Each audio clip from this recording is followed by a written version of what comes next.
एक गांव में सोनू और मोनू नाम के दो भाई रहते थे। सोनू का रंग गोरा था और मोनू का रंग काला था। लोग उन्हें काला और गोरा के नाम से जानते थे। वे दोनों बहुत ही शरारती थे। सोनू बड़ा शैतान और जिद्दी बच्चा था, जबकि मोनू शांत स्वभाव का नजर आता था। सोनू की शरारत की वजह से मोनू को बहुत सारी परेशानियों का सामना करना पड़ता था और लोगों की बातें भी सुनना पड़ता था। सोनू छोटा और मोनू बड़ा था। एक बार गांव में एक मेला आया। सोनू बहुत उत्साहित हुआ। मेले में जाने की बात सुनकर मम्मी पापा ने उन्हें पहले तो मना कर दिया, फिर सोनू की जिद की वजह से जाने के लिए कहा। मोनू को अपने छोटे भाई को संभालने की बात बोलकर उन दोनों को मेले में जाने की इजाजत दे दी और सोनू ने मोनू को साथ ले गया। मेले में वे खेल रहे थे। सोनू ने मोनू को अलग करके उसके साथ कुछ खेलने की बात की। मोनू ने इनकार कर दिया क्योंकि वह उस खेल में नहीं खेलना चाहता था, पर सोनू ने उसे मजबूर कर दिया। मेले में वो खेल रहे थे। सोनू मोनू से बिछड़ जाता है और उसे वहां दूसरे बच्चे खेलने के लिए मिल जाते हैं।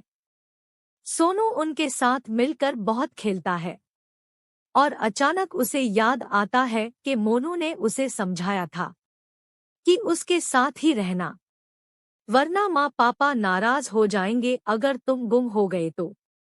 फिर वो सोचता है कि वो मोनू को ढूंढ लेगा और आगे निकल जाता है।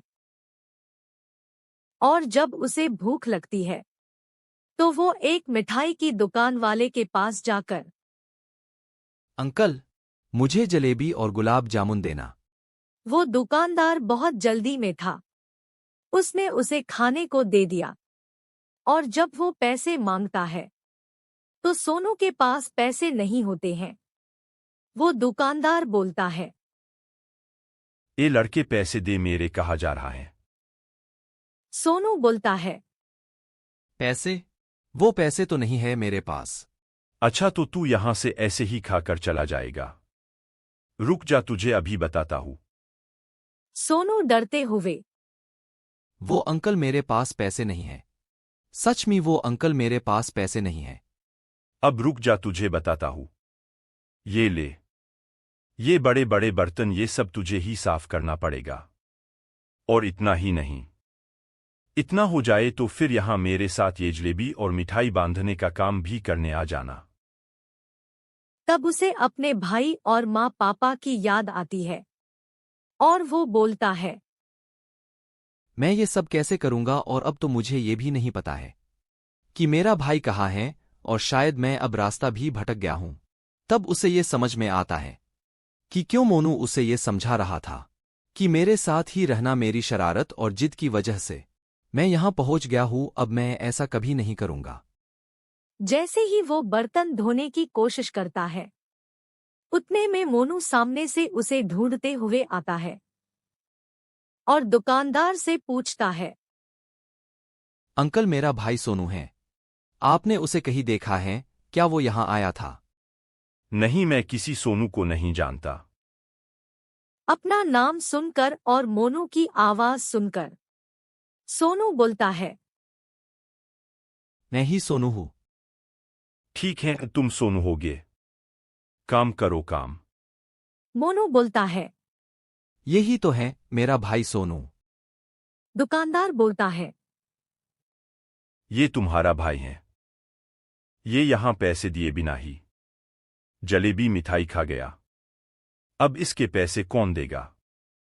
मोनू के पास पैसे थे, उसने वो पैसे दुकानदार को दे दिए।